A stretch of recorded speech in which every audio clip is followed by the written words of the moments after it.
Napaupo na lang ang lalaking ito habang sumisirit ang dugo mula sa kanyang singit.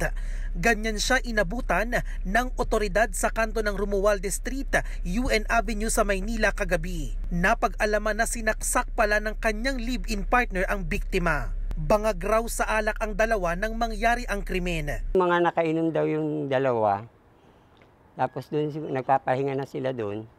Yung ginagawa daw ng matandang lalaki, hinuhubaran daw yung kasama niya na tomboy. Ngayon, siguro akala niya lasing na yung tomboy. Yung pala yung tomboy, hindi pa pala masyadong lasing. Nakakuha yata ng gunting yung tomboy. Kaya sinaksak sa siya doon sa masailang bahagi yung matanda.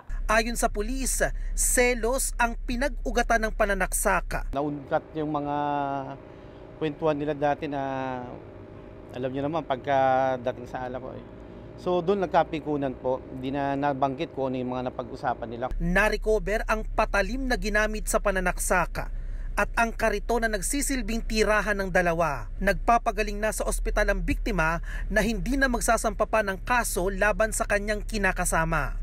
Bien Manalo para sa Pambansang TV sa Bagong Pilipinas.